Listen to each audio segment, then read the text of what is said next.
첫 번째로 후보자 시작 발언을 들어보겠습니다. 발언 시간은 1분 30초입니다. 시간을 엄수해 주기 바랍니다. 먼저 미래통합당 심재철 후보 시작 발언해 주십시오. 1분 30초입니다.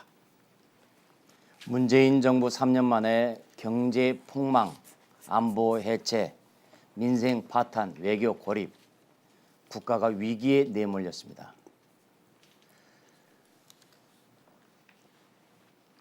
이번 선거는 자유민주주의와 시장경제를 살리는 선거입니다. 문재인 정권의 3년을 심판하는 정권 심판 성격입니다. 대한민국을 살리고 시장경제를 살리기 위해서 과연 누구를 선택하는 것이 옳을 것인지 시청자 여러분께서는 이미 판단하셨을 겁니다. 문재인 정권의 폭주를 막고 안양 대발전을 이루겠습니다. 기호 2번 심재철입니다. 후보자들의 시작 발언을 모두 다 들어봤습니다. 이번에는 후보자들에 드리는 사회자의 첫 번째 공통 질문 순서입니다. 공통 질문에 대한 답변 시간은 각 후보자별로 1분씩 시간을 드리도록 하겠습니다. 시간을 꼭 지켜주시기 바랍니다. 사전에 정해진 발언 순서대로 답변하면 되겠습니다. 자, 공통 질문입니다. 첫 번째 공통 질문은 코로나19의 파장과 대책에 관한 질문입니다. 세계적으로 코로나19 감염 사태 심각하지요, 여러분. 이 확산세가 지속됨에 따라서 우리나라는 전례 없는 위기에 직면해 있는 상황입니다. 정치, 경제, 사회, 문화 어느 하나 자유로운 것이 없습니다. 코로나19와 같은 국가 재난 상황이 우리 사회에 미치는 피해를 최소화하기 위한 대책을 여러분들 말씀해 주시기 바랍니다. 마지막으로 심재철 후보 답변해 주시기 바랍니다. 1분입니다. 코로나 사태가 지금처럼 확산되게 된 것은 사태 초기 중국발 입국 금지를 하지 않았기 때문입니다. 문재인 정권이 시진핑 중국 눈치를 보느라 그랬었는데요. 바로 첫 스텝을 잘못 밟았기 때문에 지금 그 다음에 유럽에서 미국에서 감염자들이 들어오더라도 지금 속절없이 문을 열어놓고 있는 이런 상황입니다. 마치 문 열어놓고 모기 잡고 있는 이런 꼴입니다. 지금이라도 한시적으로 입국 제한 조치를 해야 합니다. 왜냐하면 무증상 감염자들이 들어오고 있기 때문에 그래서 외부로부터 들어오는 유입량 자체를 줄여야 합니다. 한마디로 문재인 정권의 총체적 부실 대응에 따른 인지입니다. 지금 당장 필요한 것은 국민들의 여러 가지 세금을 감면하고 납부를 유예해서 그 부담을 덜어드리는 것입니다. 그리고 긴급 구호자금, 저희들은 추경을 통해서 새로 빚을 내는 게 아니라 기존에 있는 예산을 재조정해서 쓰자는 입장입니다. 네, 여러분들 토론 잘 들었습니다. 이번에는 후보자들의 핵심 공약을 들어보고 토론하는 시간을 갖겠습니다. 공약이야말로 후보자들의 정책 방향을 판가름하는 아주 중요한 척도이죠. 후보자들은 각 토론을 통해 정책을 비교 검증할 수 있는 효과적인 시간이 되었으면 좋겠습니다. 공약 발표 시간 여러분들에게 각 2분씩 드리게 되겠는데요. 공약을 들은 후 질문을 하실 수 있습니다. 개별 질문 시간은 마찬가지 30초이고요. 답변 시간은 1분 30초가 되겠습니다. 안양교도소 이전 임기 내에 마무리 짓겠습니다. 그 어떤 장밋빛 청사진이 있더라도 이전이 확정되어야 이후의 계획도 가능합니다. 이 재정은 단지 선거를 위한 공약이 아니라 제대로 실천할 수 있는 약속을 드리고자 합니다. 두 번째 약속입니다. 1기 신도시 문제 해결을 위해 노력하겠습니다. 가칭 1기 신도시 지원 특별법을 만들어 리모델링 지원책을 마련하고 정주 요건을 개선하겠습니다. 세 번째 약속입니다. GTX-C 인도권역 신설과 4호선 이용 편의 개선입니다. 출퇴근 시간대 4호선을 증편하고 범계 평촌역 정차하는 급행 도입을 확정 짓겠습니다. 네 번째 약속입니다. 평촌 시외버스 터미널 부지의 공공개발, 시민 여러분 복리를 극대화하고 시민 중심 개발을 추진하겠습니다. 다섯 번째 약속입니다. 건강한 안양, 안전한 안양입니다. 이번에는 심재철 후보 질문하시겠는데요. 30초 드리겠습니다. 이재중 후보는 청년이 꿈꾸는 안양을 만들겠다 이렇게 공약을 했는데 최근 20, 30대 청년들이 가장 분노한 게 바로 조국 사태입니다. 이재중 후보는 조국이 기소되자 검찰이 무도한 강제 수사를 했다라고 얘기했고요. 이처럼 조국을 두둔했습니다. 또 관련 취재대 기자들한테 기레기라고 이런 막말 오만함을 보였습니다. 아직도 조국 수사가 잘못됐다고 생각하시는지요? 네, 거기에 대해서 이재정 후보 답변해 주시는데 1분 30초 시간 드리겠습니다. 어찌되었건 간에 조국 전 장관과 관련된 이야기는 지금 현재 정부에 진행되고 있는 공약이라든지 정책이라든지 시민을 위한 여러 가지 고민들과는 거리가 있고요. 다음은 추혜선 후보의 공약 발표 시간인데요. 시간 2분입니다. 네, 시작해 주시기 바랍니다. 네, 기호 6번 정의당 국회의원 후보 추혜선입니다. 저는 따뜻한 역 신도시 안양을 위해 핵심 공약 2가지를 발표해 드리겠습니다. 첫 번째 약속, 안양 교도소 이전의 열쇠, 글로벌 ICT 기업 애플의 R&D 센터, 연구개발센터 반드시 유치하겠습니다. 두 번째 약속, 평청 터미널 부지를 공공개발을 해서 여기에 애플 아카데미 센터를 유치하겠습니다. 추혜선 후보의 공약을 들으셨습니다. 예, 심재철 후보께서 질문해 주시는데 30초 시간 드리겠습니다. 문재인 정부의 부동산 정책은 이 공급은 하지 않고 수요만 가격 억제를 통해서 억눌렀습니다. 그러다 보니까 가격 폭등, 거래 절벽 이런 이 결과를 불러왔는데 공급 없이 해왔던 문재인 정권의 부동산 정책 올바른 것이었는지 어떻게 보십니까? 문재인 정부의 부동산 정책에 대한 평가를 좀 말씀하시는 거죠. 그러신 것 같은데 집값은 잡아야 되지 않겠습니까? 우리 안양만 보더라도 청년들이 떠나고 있습니다. 젊은 사람들이 머물 수 있겠습니까? 이번에는 우리 심재철 후보의 공약 발표 시간인데요. 시간 2분 드리겠습니다. 네, 저는 지난 18대, 19대, 20대에 걸쳐서 한국 매니페스토 본부 그리고 의정평가 시민단체로부터 공약을 잘 지키는 국회의원으로 선정됐습니다. 또 법률소비자연맹으로부터도 18대, 19대, 20대 연이어서 공약 이행 우수 의원으로 선정됐습니다. 그만큼 일을 잘 하고 있습니다. 이번 21대에서는 첫 번째로 안양 교도소를 이전할 것입니다. 제가 했던 것은 다른 사람들과는 달리 정부의 구체적인 이전 계획안을 마련했던 것입니다. 이 교도소를 이전하려면 기재부, 국방부, 법무부, 국토부, 중앙 4개 부처가 함께 움직여져야 됩니다. 커다란 정치적인 영향력이 있어야 합니다. 두 번째로 제가 하고 싶은 것은 GTX C 노선을 인도권역에 신설하는 것입니다. GTX C 노선은 이미 제가 지금 10여 차례 국토부와 협의를 해서 지금까지 해왔는데 가장 중요한 것은 계획의 첫 단계, 기본 계획에다 이 구상을 넣느냐 안 넣느냐 이게 판가름납니다. 바로 기본 계획에다가 집어넣습니다. 그래서 인도권역 신설 반드시 이루어집니다. 그리고 세 번째로는 평촌 농수화물 시장 그리고 터미널 부지 그리고 바로 옆에 새로 생기는 농수화물 전철역 3개를 묶어서 한꺼번에 주민들의 공공용지로 개발하겠습니다. 그리고 네 번째로는 신도시의 재건축 리모델링 특별법을 추진하겠습니다. 평촌 신도시 벌써 30년이 돼갑니다. 그래서 재건축과 리모델링 수요가 큽니다. 특별법 만들어서 주민들의 편익을 증강시켜 나가도록 하겠습니다. 이번에는 이재정 후보 질문하시는데 30초 시간 드립니다. 네, 신부분이 공보물의 디지털 성범죄 처벌 강화 대책 마련이라는 거 하셨는데 아마 엠번방 사건에 따른 대응처럼 보입니다. 호흡을 맞추고 계신 황 대표님께서 최근에 호기심이라는 표현을 하면서 사법주의 수위 관련자 받아 달아야 된다 이야기를 하는데요. 가입자 전원 처벌해야 된다는 여론과는 거리가 있어 보입니다. 관련된 입장 여쭙고요. 그리고 아까 2012년 19대 총선에서도 안양교도소 문제 이전 등 발전적 방안 모색이라는 공약을 내세웠고 많은 국민들이 시민들이 그것을 이전이라고 받아들이고 있었습니다. 마무리라는 말씀을 하기에는 이전의 노력이 부족하지 않나 생각됩니다. 안양교도소 이전 문제는 적지 않이 어려움이 따르는 문제입니다. 그렇기 때문에 제가 그동안 쭉 노력해 왔지만은 제대로 지금 실천을 해내지 못했던 것입니다. 제가 지금 마무리라고 지금 하는 것은 정부에서 이전 계획안을 세웠기 때문에 그 계획안을 세운 것을 실천에 옮기는 것 그리고 사업에 지금 옮기겠다라고 착수를 하면은 이미 그것은 성공이 된 것입니다.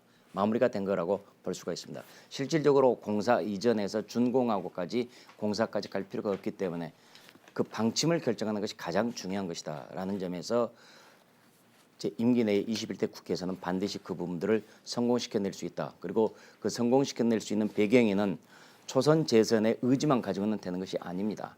아까도 말씀드렸다시피 중앙 4개 부처를 연결시키고 있고 그 4개 부처에 대한 정책인 영향력 저 지금 5선이고 이번에 되면 6선입니다. 원내대표의 무게를 가지고 있습니다.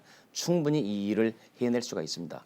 초선 재선의 열정만으로는 이 문제가 풀리지 않는 것 저도 이미 겪어봐서 잘 알고 있습니다. 그래서 그 문제는 풀어갈 것이고요. 디지털 N번방이랄지 디지털 성범죄에 대해서는 당연히 처벌을 강화해야 됩니다. 그래서 우리 젊은 청소년들 디지털로부터 보호해야 합니다. 다음은 사회자의 공통 질문 여러분들 받으시고요. 공통 질문 시간입니다. 사전에 정해진 순서에 따라서 후보자의 답변을 들은 뒤에 다른 후보자들의 보충 질문이 이어지는 시간입니다. 조금은 헷갈릴 수가 있습니다. 잘 하셔야 됩니다. 공통 질문에 대한 답변 시간은 각 후보자들별로 1분이고 다른 후보자들의 개별 질문 시간은 30초입니다. 그리고 또 답변 시간은 1분입니다. 사전에 정해진 발언 순서대로 답변하면 되겠습니다. 자, 지금부터 공통 질문 여러분들에게 드리겠습니다. 잘 들으십시오. 두 번째 공통 질문은 정부의 부동산 대책에 대한 평가와 향후 정책 방향을 묻는 질문입니다. 이게 키포인트입니다. 집값 안정화를 위해 정부는 여러 차례 부동산 대책을 발표해 왔습니다. 실수요자 중심의 공급을 늘리고 세제와 금융정책을 통해 부동산 투기를 차단하는 데 초점을 두고 있습니다. 각 후보자들께서는 정부의 부동산 대책을 어떻게 평가하시는지 먼저 말씀해 주시고요. 향후 어떤 정책으로 가야 할지 방향에 대해서도 말씀해 주시기 바랍니다. 먼저 추혜선 후보부터 답변해 주시는데요. 시간은 1분입니다. 시작해 주시기 바랍니다. 정의당은 투기 목적의 다주택자 중과세를 통해서 선제적으로 투기를 근절하겠습니다. 안양은 자가 비율이 비교적 높은 편인데요. 41%가 무주택 가구입니다. 이 전월세 상한제와 계약갱신 청구권 제도로 9년 동안 안심거주를 보장하겠습니다. 예, 부동산과 관련해 좀 묻겠습니다. 2017년 민주당 추미애 당대표는 소유권은 개인이 이익은 국가로 환수한다라는 토지 공개념을 주장했습니다. 2018년에는 이해찬 대표가 또 토지 공개념을 주장했습니다. 그리고 2019년에는 이인영 원내대표가 개헌을 통한 토지 공개념을 추진하겠다라고 말씀했고 강기정 청와대 수석은 주택 매매 허가제 발언을 했습니다. 토지 공개념 어떻게 생각하십니까? 토지 공개념은 지대 이익이 막대한 사회적 이 불평등 구조에서 우리가 고민을 해볼 만한 그런 의제다 이렇게 생각을 합니다. 이번에는 공통 질문에 대한 심재철 후보의 답변을 들어보는 시간인데요. 답변 시간은 1분이 되겠습니다. 예. 예, 문재인 정부는 부동산 대책 19번 발표했지만 전부 실패했습니다. 결과는 가격 폭등과 거래 절벽입니다.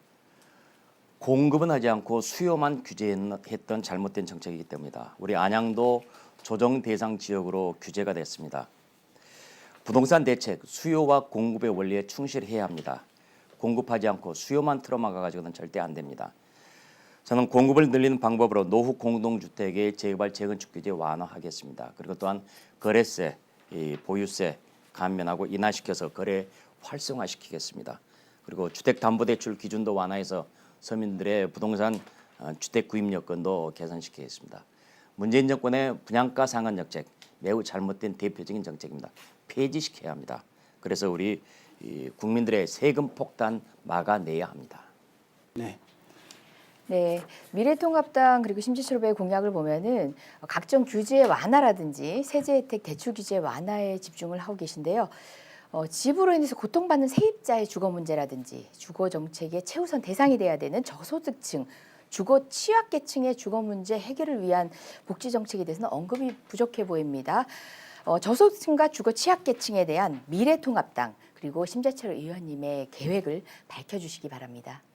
네, 물어보신 세입자 문제 그리고 주거 취약계층 문제, 저소득층 문제 이분들 어렵습니다. 그러나 그것이 그 근저가 뭐냐? 부동산 가격이 전반적으로 상승했기 때문입니다. 왜 상승했겠는가? 집이 제대로 공급이 되지 않았기 때문입니다.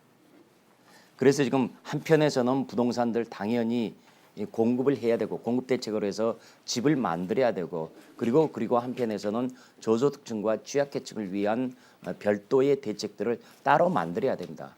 그 두 대책이 양면적으로 병행을 해야만이 중산층이든 아니면 저소득층이든 영세민이든 모두가 다 주거에 대해서 불만을 갖지 않고 어느 정도 행복한 삶을 살 수가 있지 공급 정책을 빼버린 모든 정책들 실패할 수밖에 없습니다.